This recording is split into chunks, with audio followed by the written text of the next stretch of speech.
is the Nico Lagan Show. Frankly, motivation is bullshit. What you need is discipline, and your mindset is the difference between success and failure. Warning. Warning. This show contains explicit content. Listener discretion is advised. Real, raw, and shooting you straight. This is the Nico Lagan Show. And now your host, Nico.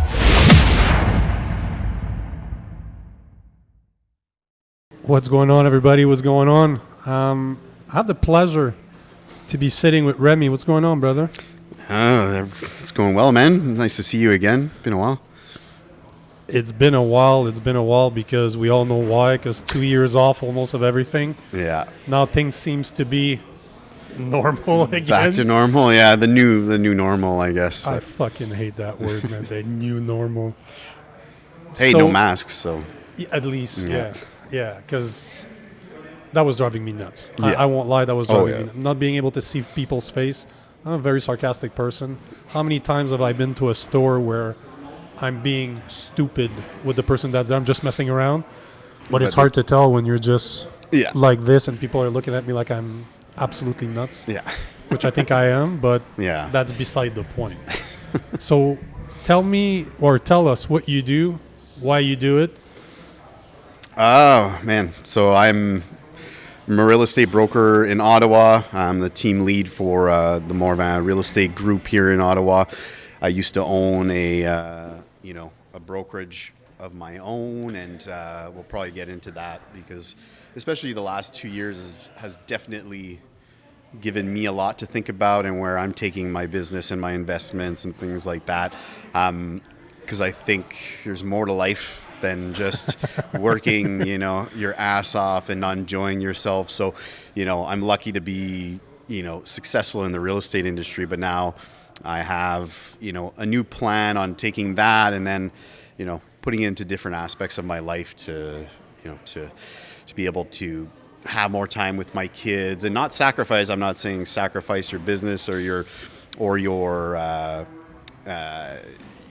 time with your kids, but it's you want to make sure that you're happy, and money doesn't make you happy, but you need a good amount of money to be somewhat happy.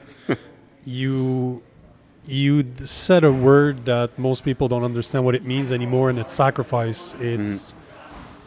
I think it's very misunderstood nowadays that if you want something, unfortunately, that means that the time, because let's not lie to each other. The only thing that you really possess in life is time. Yep.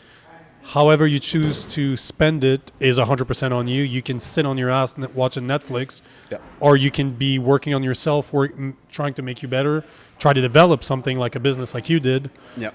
But unfortunately, it means you're sacrificing a lot because your time, you only have 24 hours in a day, and where you decide to put it, unfortunately or fortunately, you'll sacrifice other things. Yeah, and there's a big push, for being an entrepreneur, and a lot of people just think that that's make your own schedule and have your own business, but it's actually the opposite. It's you need to work basically 24/7 when you do that, right? So I've been in this now for 12 years, and I'm learning now. These last 2 years have definitely put it into perspective. It's time, and where do I put my time? And there are ways where you can trade your time for, different things, and you can still be successful. So too many people have it wrong that it's like to be successful, you need to make $1 million. Well, the percentage of people that make $1 million is so small. You should choose to be happy, right? Like do something that makes you happy. I love real estate. I love, working with my clients. I love investing in other businesses, which I've been doing. And, that's my goal, is to continue that and continue to find different things because we evolve, right? So even if there's one thing that I did want to mention today, it's something that I find very important is to not be scared. A lot of people put themselves in a box and it's like, well, I'm a real estate agent, so they don't look outside of that. But you evolve over time, and it's like, okay, well, I also want to, I like jiu-jitsu. I like this kind of technology. It's like, why can't I take my success from real estate and go put it somewhere else, and then that keeps the creative juices going, keeps the your mind fresh and wanting more instead of getting in a rut. I've met a lot of people in different businesses, could be any type of business, and they get in a rut. They're unwilling to redefine themselves, right? They put so much time into this. They're like, if I redefine myself, well, I'm not this guy anymore. You're like, but that's okay. You still got it's surprising how much time we have and how quick you can pivot, change. And like, for me, it's, even though I'm still in real estate, I'm always looking at, like, I'm right now going through, somewhat expensive rebrand and redoing. Like, I was the owner of Capital Homes Realty, and it took a long time for me to be able to leave my ego aside and say, you know what, I'm going to close the brokerage down, because during COVID, it was, no one's coming to the office. I believe that the brokerage model for real estate is on its way out with all the technology that's coming out. So I had to redefine myself, and I had to let go of, being an owner. Everyone in Ottawa knew, like, oh, Remi is the owner of Capital Homes. And I'm like, I'm just going to close Capital Homes because it's taking too much of my time. You actually closed it. Yeah. So we moved the whole team to another brokerage. We lost some agents, but that's okay. I'm happier than I was, and that's where. And I've actually, it's funny, like, closing that. It's given me more time to be more successful. Like, that was draining time and resources from me, and stopping me from being successful in other places. Right. So I was able to, save up some more money, invest in different businesses and things like that. So it's actually working out to my benefit by letting something go. But I had a hard time letting it go because we have an ego and we become attached to this identity that, you're this person, but you should just be able. The last 2 years I've just been chasing being more happy, and it doesn't come without its struggles, because you are, if you're changing who and what you are, and you're closing your brokerage and you're leaving the, everything you've built to build something else, but now we're building something else, right? So now the fire is back in there instead of being in that rut, right? So it's a lot of fun. I think if you're truly a business person and an entrepreneur, you should never be scared to redefine yourself, because what if the real estate market crashes or something? Like, I would have to reinvent myself. I'd have to start another business. You'd be forced. I'd be forced to, but I know I have my ego in check that I can. Like, if it's, if I've got to go start selling cars, I'm going to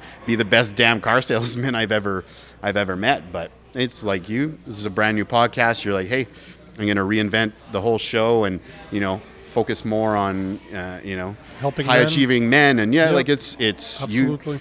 But after all the episodes you did, you're like, oh, I got to set. I recorded about 100 in the past 2 years, and none of them were specialized. And you and I have spoken before, and it was not about that at all. Yeah. But you're absolutely right. And there's two things you touched. I want you to put more explanation to it. Is one of them, I feel that you're talking about multiple stream of revenue, right? Because if you're only dedicated to one thing, and it's normal because your first business that you're starting, you need to put all your time and money and everything you have, you put it in there so that it's successful. But I think you hit the nail on the head by saying that too many of us gets attached to the title that we hold. Like, we let our job or what we do for money define us as a human being, which is completely wrong. It is completely wrong, because you're preventing yourself from achieving something else. And evolving as a human being. Evolving is the perfect word. Yeah. You're blocking yourself from evolving because you defined yourself as you would have been the owner of a brokerage. That's what you define yourself as. Yeah. And until you let that go, that it is a part of you, but it is not who you are. No, it is a part of what you are, but it was not actually who you are. The part in my life that I didn't like the most, like babysitting, like, and I apologize. We had an amazing team, but it's like you're dealing with all these grown adults that are coming to you with their issues and stuff. And, like, I've got, I'm raising my family. I've got my businesses. I've got problems too. And you're trying to put all these fires out and people that aren't getting along. But if COVID taught any business owner anything, it would definitely be that your business is never safe. Like you Yeah. need to have Yeah. a few lines in the water. Like, you know, we're here at the gym, and like gyms got hit hard. That's true. I didn't even say where we are. Put some words to it. Where are we right Yeah, now? we're in a martial arts gym that was shut down for. I know, but how which long? one? Where are we? Oh, Gracie Baja in Ottawa. There we go. You know, but and I know you're going to be interviewing Nick for another episode, but he's the epitome of not letting it, you know, define him. He runs martial arts business consulting company. Yes. He runs shows across the province, so jiu-jitsu tournaments, Yep. Muay Thai tournaments. Like he has so many different sources of income. Yep. So it's like, you know, even though all of them got hit, he was able to survive and, you know, provide for his family because at that time he was consulting with all these gyms that needed him and his guidance to, you know. So it's why you want to surround yourself with people like that. Like it's people that are willing to expand, and a new idea comes along. Yep. You're like, no, I don't want to do that. I don't want to evolve. I don't want to change. If you're comfortable in what you do as a business owner, COVID has proven that it can all be taken away Absolutely. in a day. This is one of the things. If you're one of my close friends, you'll see how many things I try all the time. My best buddy laughs at me.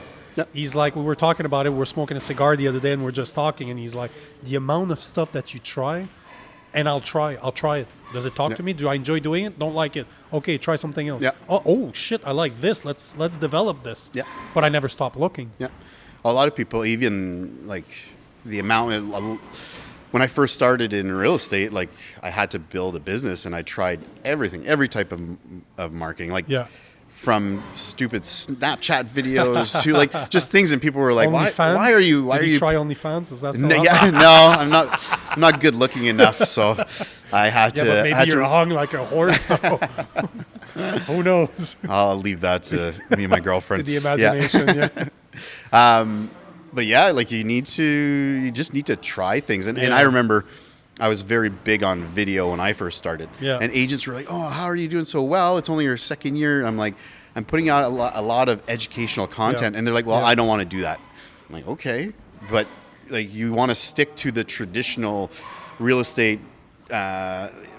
marketing techniques. You want to pay for mail outs against, you know, nobody's doing videos. Nobody's educating people, you know, and other people that would do videos was just self-promotion, where I went the educational route. It was, I'm going to create low budget videos just of myself, talking about the market, talking about strategies, just so it would show people I knew what I was talking about, would give them information, like the amount of messages I would get. And I got so many, but everyone laughed, and people were like, I'm not going to do that. I don't want to do that. It's like, and you know what's funny about that is right now, if you are a social media marketer, it is the one thing that every single people out there will tell you. If you're trying to put a product out there and the product is you, let's say you're a real estate agent, you're a coach, you're whatever it is where the product is people need to come see you, it is the number one thing you need to do is to put videos out there that are not about you, so you don't sound like an ass or a cocky fuck, but you're really just talking about, okay, this is the house market right now. In your field, it would have been, this is the house market. Those are little things. You know, when you deal with your bank, there's a few tricks that you should always make sure that you get in your pre-approval stage, so that when you're buying a house, when you're putting an offer on a house, you don't have fucking surprises. But right now, this is all about, I've taken so many courses from high-end coaches that will give you tricks. Every single one of them said the same thing. So you were ahead of your time. But I don't do I still do some, but not as much. Like, I'm not afraid to do other things, right? Like some people will start doing just video, and then they don't want to do other things. It's like, well, now there's new technologies coming out. There's other ways to market, to advertise, to help people so, you know, you'll see actually a lot less content from me, even though I'm doing better than I was back then. But you know, you can't be afraid to shift. Like, too many people hold on to that. Like, I built my business on Instagram, and it's like, well, now there's new social media platforms where you have a textile business, or you're selling freaking shoes or underwear. Like, you can't just be on Instagram. You need, because eventually when the attention leaves that platform and you didn't pay attention to the other ones for 3 years, well, now you're 3 years behind, right? So it's always looking at different things. And so, and I find even, especially I'm not a product business. I'm more of, like you said, people have to come to you. Yep. But it's funny, like now as everything's evolving, it's actually becoming more humanized now. Like it's funny with, even though there's a lot of social media, like a lot of my referrals or people that want to work for me is because they see who you are. Yep. They see you're a human. It's Yep. not just a postcard in the mail, and then it just starts to multiply. And you need to do good business too. You can't be an asshole and treat your clients like shit. But so that has a lot to do with it. Like in my business, 50% of people don't even make it to 2 years, and only 20% of people make it to 5 years. So there's a lot of bad apples that come into people that just want to be entrepreneurs or want to own their own business, but they're just not built for it. It's not for everybody. It's like we said, it's not a 9 to 5. Like today, I came here at the gym at 1 o'clock. Literally, my first phone call was it's Canada Day today too. Yep. So it's Canada Day. Yep. I spent the morning just working. I've got three deals that I'm working on right now. So from 7 a.m. to 1 p.m. and I'm sure as soon as I get off, I'm back on the phone because these things haven't finalized yet today. And it's Canada Day. So while everybody right now, 2 o'clock in the afternoon, everyone's at the bar getting pissed up and singing and celebrating because they've got the 9 to 5 job. It's like I have to work. It sucks, but it doesn't. Like I like it. I have a different type of freedom, but it's not. People have to get the mindset. I think a lot of people that get into business actually think it's so I don't have a 9 to 5, but it's actually you're going to have a 24/7. Like if you're the owner and you're driving that business, it's. But at the same time, it's okay to be an employee too. Employers need employees. Not everybody's exactly like there's. Because everybody seems right now, everybody want to start their own business, but I guarantee you that if you're the type of person that can handle pressure, you will not.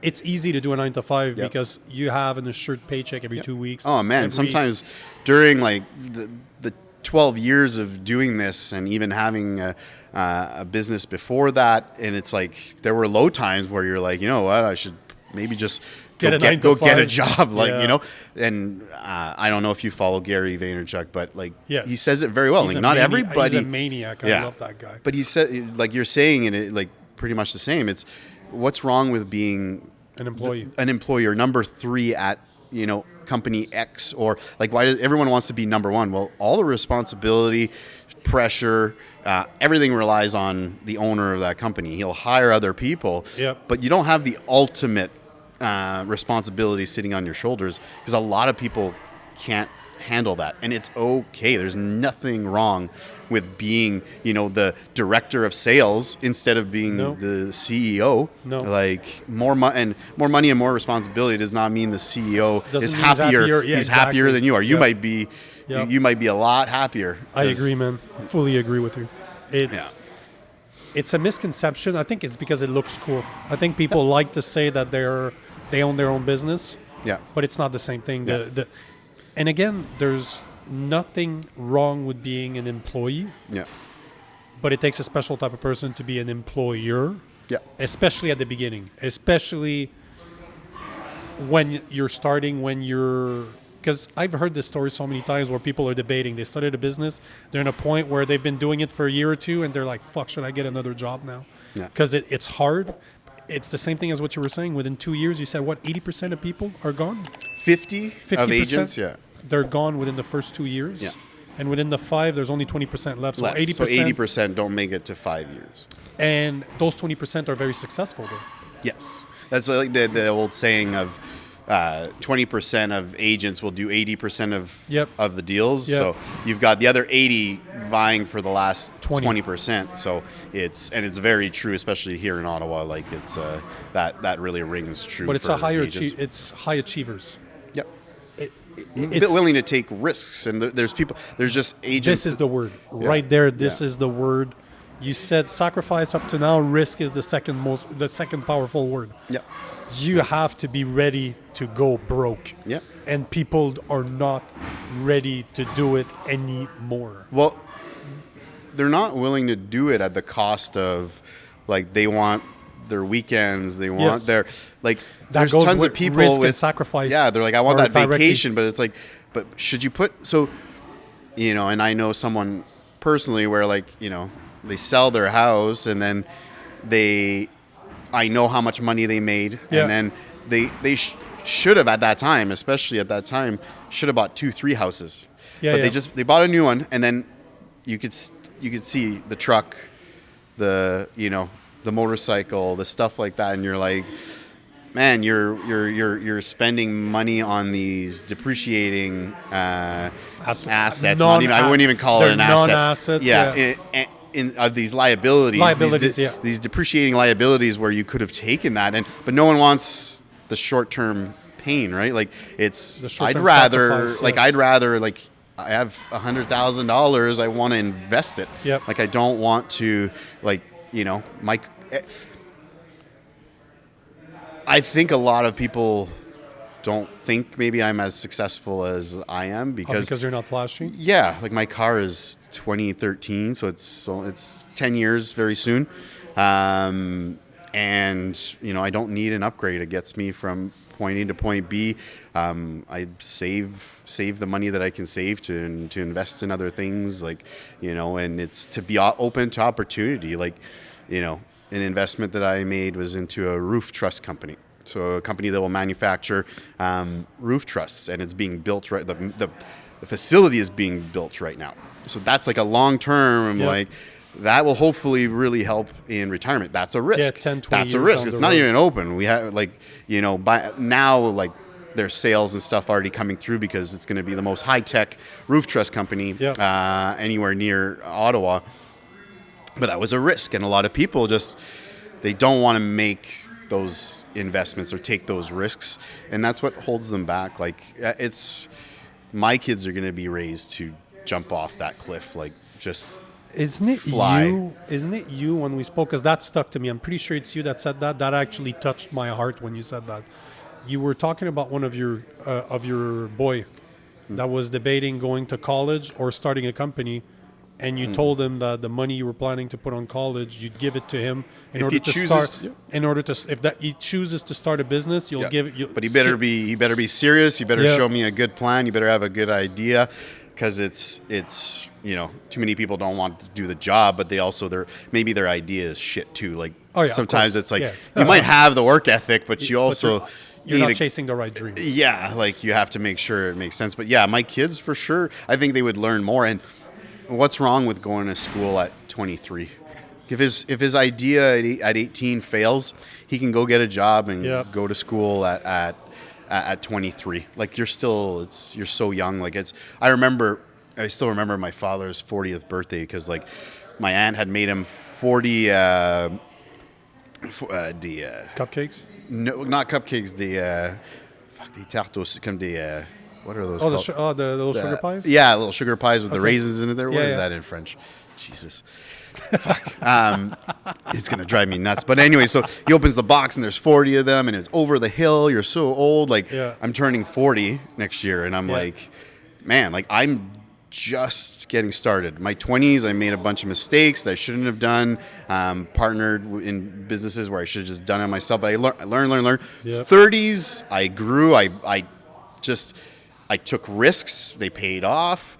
And then now, like, I know my 40s and 50s is where, like, I'm happy to be turning 40, because, like, I have the experience under my belt. I have a lot of, you know, people around me. They respect me. My opinion. They value it. They trust me.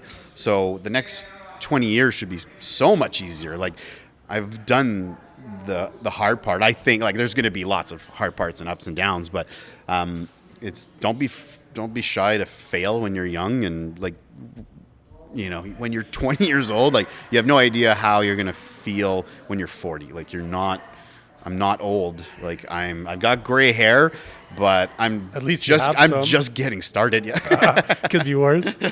I don't have a nice head like you, man. It's, you know, what you're saying is, I see it in my life. I see it. I'm a big fan of Steve Harvey. Okay, yeah.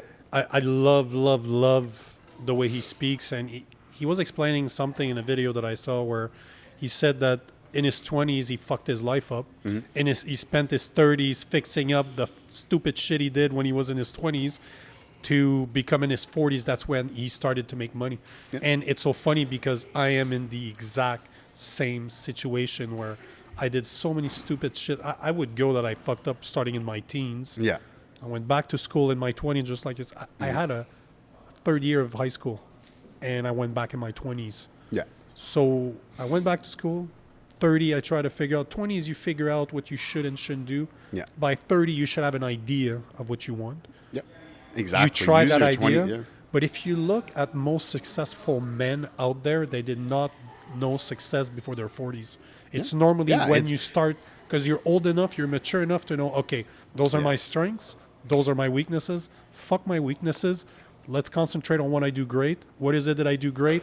Let's put some money into it. Now that I have, because going back to the employee-employer, I have a very good job, and I use all of I live below my means. I have a super small house in the middle of nowhere. Yeah. I bought a new truck, 2016. Like it's the first time that I buy a vehicle that I want. I've always driven a small vehicle, but all the money that I make, I'm dumping it into the businesses that I have on the go. Yeah. I'm investing it in myself. Yeah. And it's even those things. I've never in my life, and I'm almost 40, I've never bought a brand new car. Yeah. I've always, it's like, do I buy $50,000 vehicle or a $28,000 vehicle? I'm like, I'll save that money. Like, it's older. It's got 80,000 kilometers on it, but it doesn't matter. Like, what can I do with that extra money? Then, my car payments were a lot less. Like, my car's paid off. Like, I want a new car, but I'm like, do I really, like, until it breaks down, and then I'm going to be looking at the difference, like, do I really want a new car? Like, I can afford one, but I'm like, now I'm taking $30,000 more that I could take. I could drive an older car, have $30,000 more that I can invest in another property, in another company, in another, like, even those little things, like it's people don't realize that they want the flashy stuff, but I want freedom.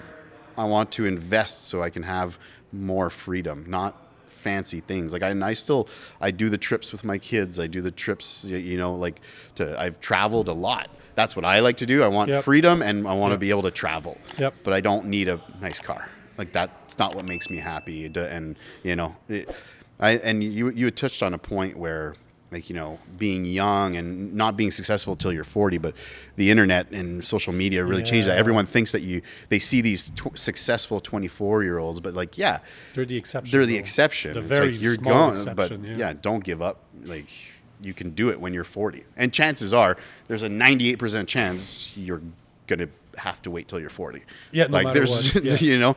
You could try if you get lucky and become an instant millionaire because you had a great idea, but that's not going to happen. It's grinding over decades and decades and building different businesses, and that's what naturally is going to happen if you want to build a business. Your business is not going to just explode overnight, but it's going to be a grind, but it's doable because a lot of people are doing it.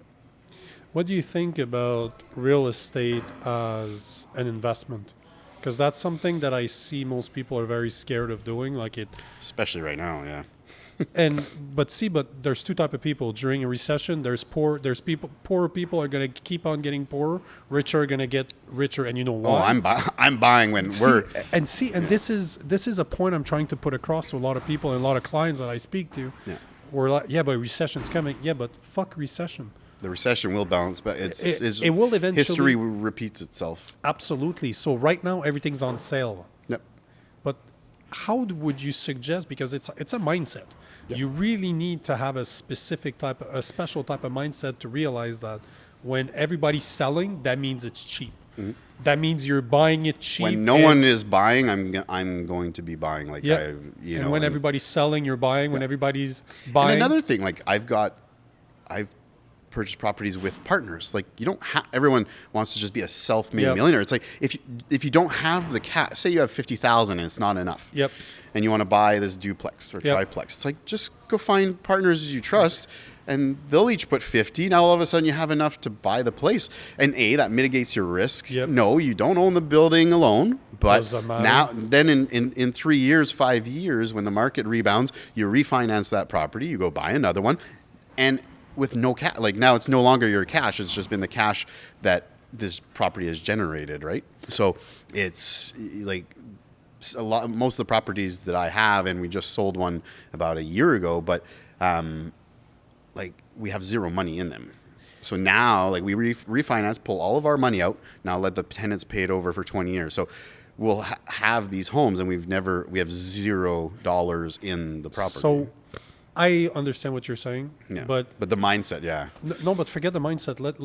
I'd like you to explain what you just said, because technically this is a concept that most people do not understand, because it's not something that they research. It's not something, most people don't have somebody in their family. They weren't raised. I wasn't raised as a business person. Yeah. My parents did not sit me down in front of an Excel spreadsheet and say, this is how a credit card works. This is how money works. Yeah. This is what a line of credit is. Like most people don't understand that. Well, buy everything with a credit card, but have a line of credit to repay the credit card at the end of the month, so you don't pay interest. Yep. And then you pay your balance off. So people don't understand those very simple. So I'll use a concrete example and you explain how it actually works. So I have an investment property in the middle of nowhere. Mm-hmm. When COVID happened, I got rid of the ones I had in Montreal.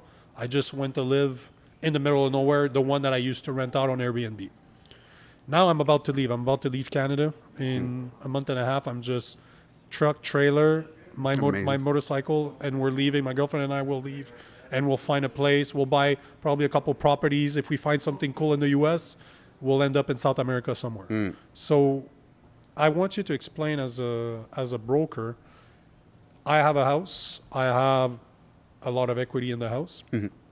I have two choices. I had the choice to, technically I could sell the house, take the money out and buy something else, but I don't want to do that because my mortgage is so low on it that it pays itself by doing nothing. Yeah.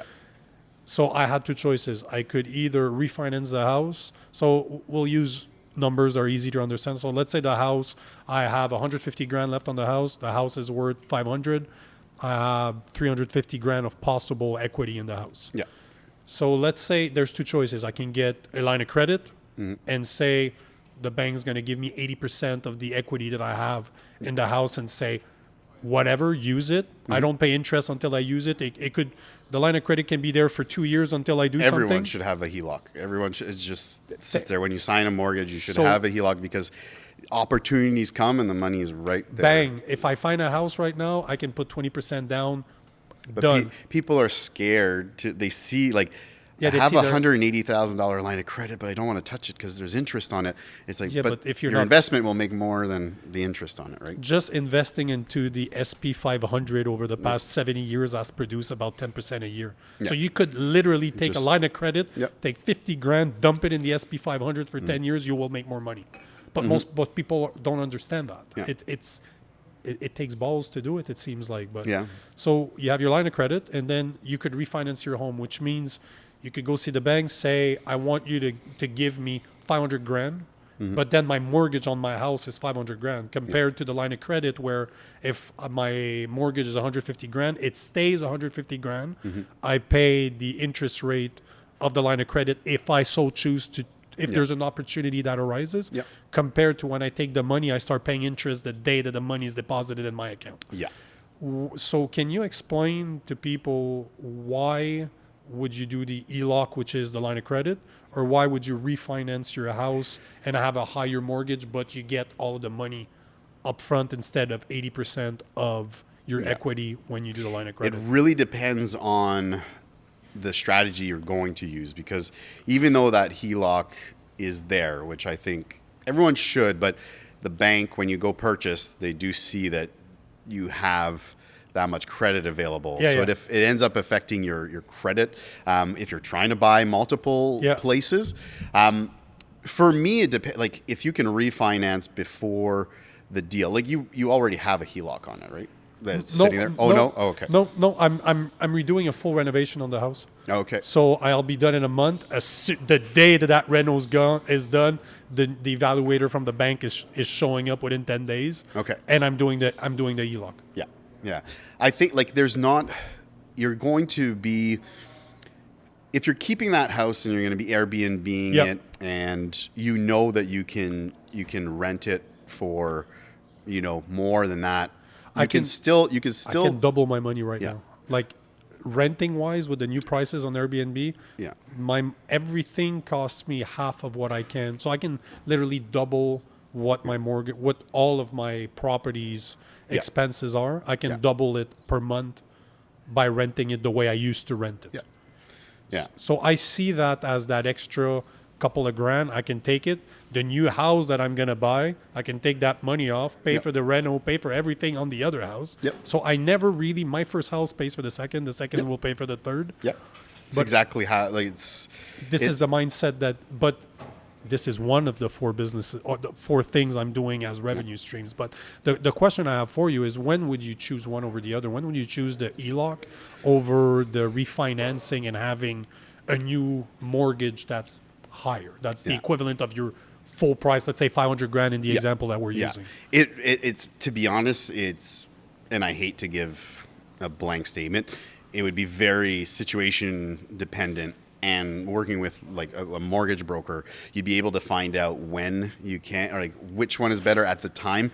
There's so many different credit issues or limits. Everyone, like your profile is different than mine and everything. So we've remortgaged like our investment properties to get our money out, and then right now we have one of them that has a full HELOC, and we're just waiting. So we will, partners and I, and we're waiting because right now is not the time to buy, because it's just starting to go down. It's going to go down a lot more. I'm happy to be in the position that I'm at because I really have my finger on the pulse, but it's going to get a lot worse before it gets better. But I want to be ready for as when soon as it gets really and I'm not worse, going to wait for the bottom, because then sometimes you miss it, right? Yep. I'm not going to wait for the absolute bottom, but it's going to be either before, or even if it starts creeping up, then you're fine. but a lot of people will be like, oh, the prices are going back up, I'm not going to buy it. You're like, on the contrary. Yeah, but they're not just going to go up. They're not just going to go up that much. Like, look at historically, they're going to. I like looking at history, and it's like you say with like the S&P 500, like it's just, and after a recession, like I hate to say this, but it's going to sound bad, but like I'm not that upset that there's a recession. It really fucking sucks because a lot of people are going to hurt. I don't even understand like that. We need to fight what's going on harder than we are. Like, I don't understand. I feel terrible for single mothers that are working and they have a minimum wage job. I don't even understand how they can afford rent or food, or like we need to fight this inflation. We need to, not to get political, but we need to get this asshole out of parliament. And we really need to fix what's going on.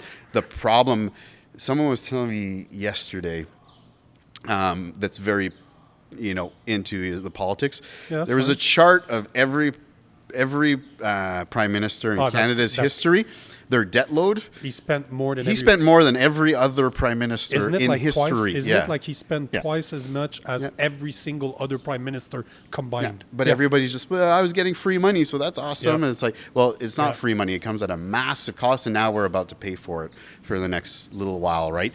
And it's a recession, so it's going to go down, but it's going to come back up. So I'm kind of happy with that in the sense, because I invest in real estate, the prices were getting pretty ridiculous. Yeah. I feel in the last 2 years, I helped a lot of people not buy. So I was just like, just wait. Like, I don't want you to lose $100,000 when things, I was very careful with my buyers. And I'll give certain examples, like one property that I sold, you have 7 offers. Yep. 6 of them are right around the same. They're basically telling you what the house is worth. They're all at 600, 605, 608. And then someone comes in at 750. Well, that person who wins and then wins the house, because your seller's going to be like, I never thought, I just made $150,000 more than I ever thought. That person will lose. There are people that are about to lose hundreds of thousands of dollars just in the next couple of months from making stupid mistakes, from listening to stupid agents that were transactional. Like they didn't care. They're like, no, because they're making. I want to stop showing you houses. So just freaking buy something, and just put how much money do you have? You have 800. Put it for this townhouse. You know, and all the other offers were lower because they're being coached properly. So I felt bad, oftentimes for some buyers, but they hired that agent who coached them on that purchase. There's going to be people that are going to lose hundreds of thousands of dollars, but you know what's good for me is I invest, and I'm gonna buy when it's really bad, when it is in the middle of a recession. I'm gonna hopefully be able to pick up 2 or 3 more buildings. That's what I'm hoping, and with partners and stuff like that. Like I don't do it all by myself. The other reason you don't do it all by yourself, it mitigates risk. It can, it gives you potentially more money to invest in other things. And so you want to just, I don't know, I just see it as I'm not just real estate, although you asked me that question and I didn't get to answer it. What do I think about investing in real estate? I think it's at the right times, it's a no brainer. Like when the prices go back down, I think anyone that should be buying up properties. Like it's an asset that's literally rooted into the ground. Like it's not going anywhere. And if it goes anywhere and up in flames, you get all your money back, and your insurance is going to be there. Like, it's. I don't even know. I don't do too much on the stock market. I don't know if you can insure your investments like that. You can't. Like, so I'm like, there's no other. You can't lose. The only thing is during these times. But then just hold. Like, just keep on investing. Yeah, just keep on. The properties that I have, like, it was fun. It was like, wow. Well, if we sold it today, we can get this much. It might go down $100,000. We're still in the black. Yeah. And it's going to go back up. Yeah. So we're just not going to sell right now. It's a long-term game. But people there's so much talk about, multiple streams of income. Yep. And it's just not realistic. Like you can't, people even like have come up to me to buy investment properties and they're like, well, I'm not going to buy that. It's only giving me, $600 a month of cash flow. I want like $2,000. I'm like, well, unless you pay the house cash, you're never going to get significant cash flow until later. Like nothing is immediate. People just want free money or, passive income right now. Passive income it exists, but it also really doesn't. Like it's you've got to put in the time to build that, that business or to be able to get passive income, which is why like I'm still, I'm still in real estate, and I'm, I could refer everything and just sit back, but then I wouldn't have the means to invest and secure a future for my kids and being, it's just paying for college or helping them start their business. Like people that just want to have passive income and that's it. I would probably call them lazy people. Like it's not. If it was that easy, everybody would do it. Yeah. But I think unfortunately it's guys like Vanderchuck that kind of sell a dream. Yeah. And no disrespect to him, it's not his fault. Mm-hmm. It's just that they're not very good at explaining. Well, he's against passive income. He believes it's the stupidest thing, but I think passive income needs to be redefined. Yeah. I think that passive income is not you're sitting on your ass doing nothing and there's money coming in. Yeah. It's just that you're not trading an hourly wage for money. So let's say you're making $200 an hour, but you have to work 40 hours a week. Yeah. This is not passive income. This is your time is worth a certain amount of money. Yeah. But when you do have multiple streams of revenue, you can be in a situation where you might work 10 hours in a week and make a shitload of money. But that means that you've been probably working for 10 or 20 years prior to that, 7 days a week for all those years. It takes time, but unfortunately those Instagram stars are not good at explaining the process of.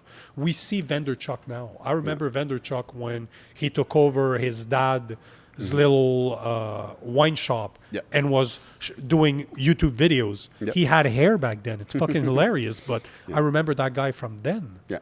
But people don't remember that. They have very short memory. They think that dude made all his money in 5 years. Oh yeah, his business is worth above $1 billion. But how long? Not only how long has he been working, that dude had an idea that nobody else has ever had before him. And this is another problem that I'm a very creative person. There's projects I'm working on. They don't exist right now. I'm going to have a lot of fun when they hit stores, they get out there. It's going to be very fucking interesting because I do have $1 billion idea that I'm working on right now. I don't doubt it. But there's not a lot of people that are creative, and it's okay. But then that's when partnerships are okay. Like it's exactly my best. I took my best friend and I'm like, do you want to invest in my idea? I will continue. Purple Cow. Oh, by the way, thank you for giving me the recommendation for the book. Yeah. Yep. If you've never read Purple Cow, go read Purple Cow. And that explained a very easy principle. I'm somebody that creates purple cows. I'm a very creative person, but I need people with me to run the business where I can detach myself and invest, or like, it's I gave my buddy an opportunity where invest 50% with me starting now. I'll let you run the business. I don't care. The idea is already there. We're working with a marketing company that's going to put it out there as we speak. It should finalize within the next couple of weeks. And I don't want to deal. I'll continue creating. But exactly. I don't want to deal with the day-to-day business because this is not me. This is why I agree with you. Partnership. Find people that surround yourself with people that you fucking trust, and all the rest. Remove that shit from your But it's part of the brokerage was just wasn't the right business where drama. No, it was time exchanged. But if it's those kinds of businesses that I'm learning. Like when you're younger, you're going to make those mistakes, but because everybody needs to be 100% in charge. I want 100% of my company, and it's like, man, you can go. I can't remember the saying, but there's nothing as fast as the speed of trust. When you find a partner that you can trust, you'll get there 8 times faster than if you're just trying to do it alone and there's no creative juices going and you're trying to just grind through this business. It's like find your match. Like you're going to get there. Yes, you have to give up 40%, 50% of your business, but you're going to get there 8 times faster, and it might be 6 times bigger than it would have ever gotten if you just tried to kill yourself by being the only guy that is doing everything. But a lot of people it's the word self-made, and it's like, man, you can have partners, and that's where creativity and ideas come from. Like the passive income, to go back on that, sometimes like it's not immediate, but like my investment in the roof truss company, like eventually when that facility is built and there'll be a dividend at the end of the year. And I didn't trade time. I took a risk. With my money. This is a passive income. This is the definition of a passive income. No. It's not immediate, right? Plus you have to work for the money that you invested. That money wasn't just, hey, I have passive income, so I'm going to go make more passive income. No. Yeah. Even in real estate, it's like I try to tell people, it's like, just don't do it if you want cash flow. That'll come in 15 years. But if you want cash flow right now, like it's not, and you don't want cash flow. You're going to pay taxes on that cash flow. So you take it, you the money once they get paid down, you remortgage them to get another one and another one. Like we don't have pensions, like pension for life. If someone getting paid $80,000 for the rest of their life, like we don't have that. So I spend my 40s to really, that's what I'm excited about is in my 40s. I made a lot of mistakes in my 20s and 30s that now I'm kind of set on where I want to spend my time and money, whether that's investing or working. And then at that point, I'll make a decision on, where to spend my time. But right now I want to retire pretty early, but it's going to cost me a lot of sacrifice.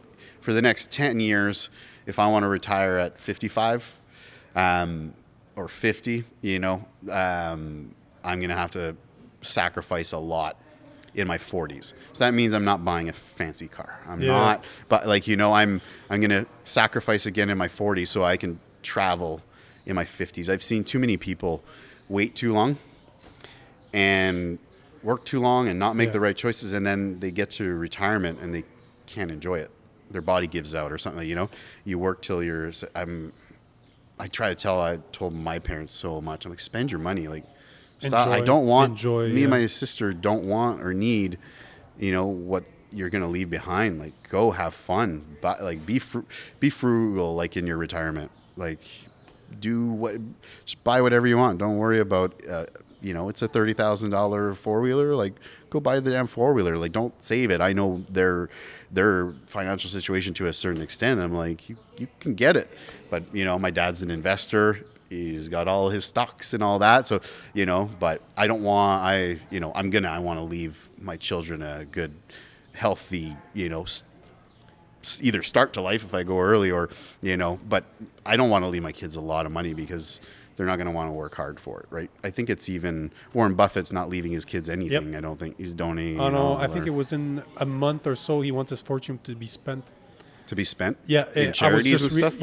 I was just reading that. I should reread the article, but that's what they were talking about. Within a month or so, he wants... Can you imagine giving a 30-year-old $30 billion that doesn't have a drive to he's just... You're ruining that person's life. It's 3 to 4 generation that wealth is lost.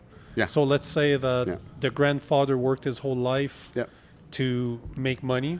Yeah. By the time the grandson is born, he will ruin it. Yeah.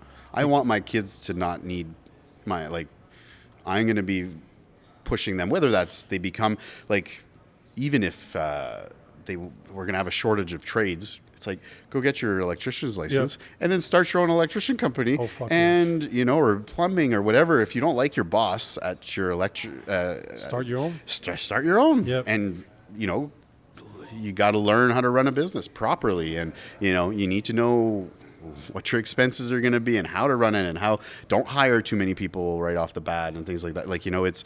It's you want strategic partners or good employees, but, be smart about it. There's a lot of, there's just so much opportunity out there, but people are definitely afraid to take the risk. And that's what I think a lot of people are missing out. And sometimes it's like people, if you make $70,000 but you really love skiing, have you ever thought you could potentially make about the same amount of money? You can maybe make $60,000 by becoming, either you start a skiing brand or you start you make a little bit less, but you're going to be doing something that makes you happy instead of working. It's all about money now. Yeah. See, I live in a small house. The next house, I'm going to buy nicer houses to invest that I'm going to live in. And live in, yeah. I don't care. The moment the kids are out of the house, I'm minimalist, condo. I want to travel. That's my whole thing. I want to live down south, bro. Give me a year. I'll have a couple new houses. I'll be living in South America somewhere with my feet in the sand, smoking cigars. Yeah. Or even, but you're saying that, but you wouldn't be happy. Oh, no, sitting in but working and I'll never stop working. Yeah. I'm a workaholic. Yeah. I will never stop working. Yeah. But I will be, maybe you'll get there and another creative idea gets there. You're like, I'll start something else here. Who knows? I will never stop. Yeah. I don't believe in retirement. Yeah. The biggest killer of men is retirement. Yeah. And that's what, when I say I want to retire at 50, it's because you get to choose where you spend your time. Yeah. And I just... It's called freedom. Yeah. You said it earlier. Exactly. It's called freedom, and you have enough wealth. I'm hoping by then I have enough wealth where I can, whether it's a consulting company or an investment company where I can take young people, and my kids' friends or something, you're hearing them talk outside and, they're 18 and they're like, hey, I'm developing this code and this is what, and you're like, what are you guys talking about? You're let me take a look at that. How much money you guys need to start that? And then it's okay, I can be on boards of directors or things like that, but that only comes with experience and that only comes from putting your time in. So, but I want to travel a lot too. I want to be gone, gone here for a month not to sit in the sand, but to explore, to see the world and work. And you can work anywhere in the world. Nowadays, you can absolutely work from wherever you want. Yeah. You need a laptop, and that's pretty much it. Yeah. Laptop and internet connection. Yeah. And if some people really love playing video games and stuff, but really truly just go play video games for 6 months straight. Quit your job and play. You won't be happy. You eventually you need, if you have that desire, at least something that you love. If you can find something that you love to do, as they say, you'll never work a day in your life, right? So it's setting yourself up like that, and it's fun to it's hard to do, but it's fun to take risks. And it's like, that's where the fire gets burning again, right? Like in any job or even in any business, right? If you're not changing and you're not evolving, you just come into this rut. Yeah. And you're like, go into your office. Yeah, it's my company, but you need to be willing to, let's change things up. Let's move things around. Let's take a risk. Like, can I lose my business? Maybe, but let somebody else run it for you when you're trying to find something else that talks to you. This is another thing that we're scared shitless of doing. Yeah. Oh, but it's my baby. Purple Cow. The book Purple Cow explains it very well. Yeah. That's why it's a race to zero. Yeah. If you are a creative person, create. Yeah. My strength is to create. I have a very vivid imagination. My best friend does not. But he's a business guy. Yeah. Ask him how to run money. Give him money. Yeah. He'll show you how to. But I don't care. I don't want to know. It's not my strength. I don't care about making my weaknesses strength. I want to exactly. I want to use my strengths to the biggest potential, and I'll find people to help me deal with my weaknesses. Yeah. But I got a question for you, and I think we're going to finish it on this, is if you could, because this podcast is meant for men. Mm-hmm. I want to make men again. I'm tired of seeing a bunch of pussies walking everywhere, because to me, men are not men anymore. We're scared to be filled with testosterone and be men, be manly.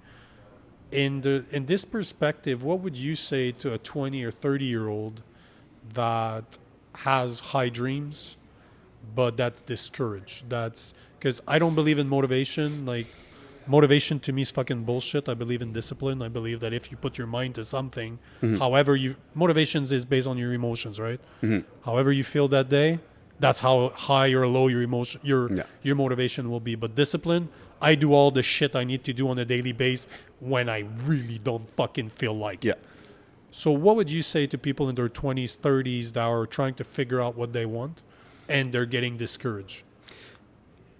Very easy, and then it'll touch on what we were talking about before. We haven't even touched on martial arts at all. But that's true. The one thing I would tell them is, and I would tell them to get it fucking tattooed on your arm, and it would say, it's supposed to be fucking hard. Yeah. It's supposed to be hard. If it's not hard, like you need to get discouraged. You don't have the highs and you don't have the success without the lows. It's supposed to be hard. Like that's the entire thing. I'm stealing this.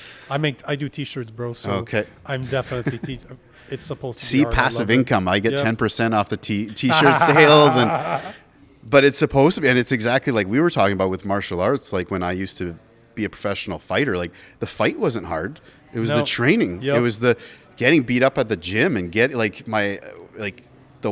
fighting one guy for 15 minutes was, other than the nerves, the fight was usually, even if I lost, it was like, man, I get beat up more in the gym. Like, I made a mistake or I did something, but like you would spend 2-3 hour sessions getting beat up.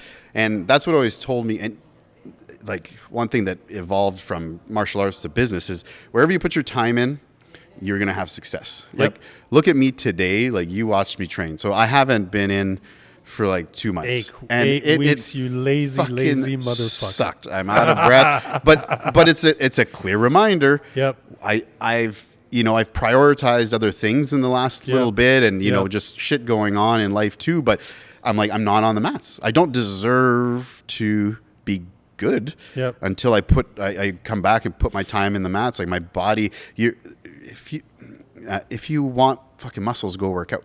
Like you're not going to get them by wishing I had muscles. So to young kids, it's like, I want to be successful. I want to I want to have this big business in this big house. It's like, well, it ain't going to fucking come easy. It's supposed to be hard. Like everyone needs to just put that in their mind. If you're ever thinking of starting a business, or like my soul, I'd say 90% of my income is commission based. Like if I don't sell, I don't make anything. Like it's just, so there's a lot of stress that goes on with that. And especially someone starting, anyone starting in real estate, if there's anybody doing their real estate course watching this, like it's going to be fucking hard. Like it is, and you need to grind, and you need to, you need to do the right thing. You need to, if you want long-term success in there and not be a piece of shit, you know, you need to be authentic. You can't be slimy. Like, there's a lot of successful slimy people, but you don't leave, that doesn't last forever either. So it's work hard. Like, that's it. And take risks. And there's going to be times where you're super stressed out, and, you know, just, there was one thing too I saw online that really hit me. Like, there's someone that wasn't successful or trying to be successful, and then he went and talked to his dad, because his dad was an alcoholic, and he's like, Dad, how did you stop? He's like, no, Dad, do you think you're ever going to you ever start drinking again? He's like, I can't tell you that, son, but I'm going to not drink for one more day. And then the next day, one more day. So it's like, when you want to quit your business, like, just don't quit for one more day. Yep. See what tomorrow brings, and just do it one day at a time. Like, when you're building something, it's the vision you have for tomorrow is actually a year and a half away, you know. And if I'd be staggering to see how many people quit that would have they would have made it. They would have made it if they didn't quit. Like, I've seen some in real estate, they're like, it's too hard. But I'm like, no, you have like an amazing personality. You just need to, like, just don't quit for one more day. Like, keep being an agent. The shoveling drawing, have you ever seen it? I don't know. It's kind of it's a guy just digging. It's a guy digging for gold. Oh, okay, yeah. And yes, it's a very nice visual representation where the guy's just digging for gold, and you can see it, like, he's going depth. Gold is right there. A few more shovels, but it's too hard. He gives up. Yeah. It's a nice visual representation. Yeah. Dude, awesome. Thank you very much for taking the time. Thank you. Man, we didn't even talk about martial arts at all. That's interesting. But I really want to thank you for taking the time. This was amazing. Thank you very much, no man. problem. You'll talk a lot about martial arts with Nick. So. Yeah, I know that. Thanks again, bro. Thanks, bro. You've been listening to the Nico Lagan Show. Nico has been involved in the martial arts for 20 years. He's a Muay Thai coach, focus coach, podcaster, and sought-after public speaker. We hope you've enjoyed the show, and we hope you've gotten some useful and practical information. We'll be back soon, but in the meantime, find us on Facebook and Instagram at Coach Nico Lagan, and on YouTube at The Nico Lagan Show. See you next time.